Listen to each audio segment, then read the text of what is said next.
People were just freaking out, man. Hi, Rob. Hey, how's it going, Martin? Fine. And you? I'm doing good. Okay. First of all, this tour. How special is this for you with touring with Metallica now? I mean, it's dream come true, really. You know, I mean, we've been, we're all from the Bay Area, watching Metallica as, teenagers, and to, massive influence on the band. Massive influence musically, and even just like the kind of way that they, carry themselves as a band, like very inspirational. Obviously we're influenced by the whole kind of early Bay Area thrash thing, but, them in particular, and especially with their longevity and, the way they've, I think, gracefully aged, How, I think you were 14 when Kill 'Em All was released. Was it? Something like that, yeah. What sort of impact did that album made? Do you still recall?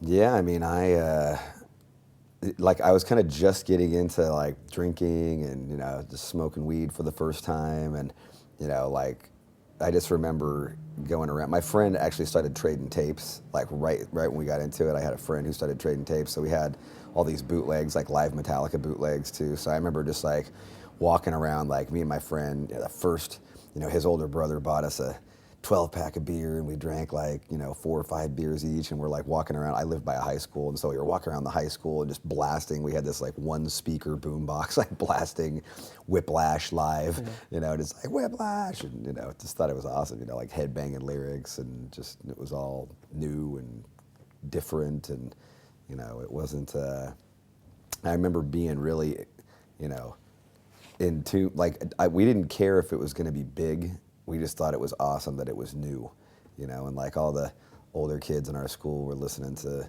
Zeppelin and stuff like that, and we were just like, we weren't into it. Yeah, but I think they were really hard. If you still listen to those albums now, it's still hard. Oh hell yeah, the guitar tone's brutal, man. It's awesome. Yeah.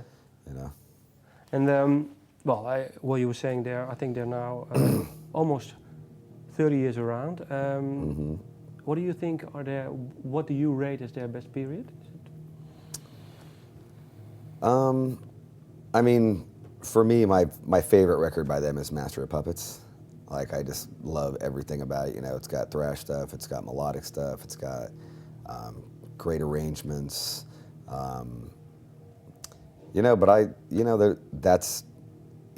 it's like a hair above Ride the Lightning, it's a hair above the Black Album. I mean, I pretty much have,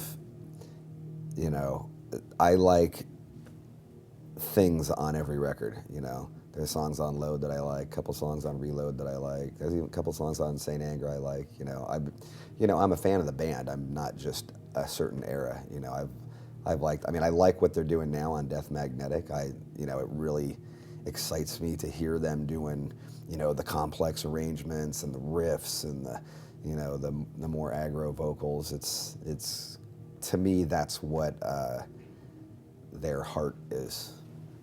Did they need, let's say, those experiments? Maybe just like Machine Head needed them a few years ago. Can you tell?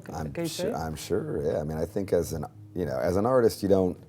You can start to feel boxed in by things, and I totally relate to that, and, to go and try different things, see where it goes, I mean, some of those experiments for them were great, and every time you do it, though, when you're trying something new like that. I mean, I look at Kill 'Em All and Master of Puppets, and there's a pretty big amount of experimentation from the two albums, like it wasn't true to the Kill 'Em All formula. Yeah. So, and any of the bands, you look at Slayer from Hell Awaits to Seasons in the Abyss, there's acoustic guitars, there's, songs like Dead Skin Mass with a really good hook and kind of almost more like a rock beat, it's like, I think it's rad when people try different things, because if you don't, then it just kind of almost sounds like a crappier version of the song you did before. Yeah. You gotta kind of step it up or go someplace different.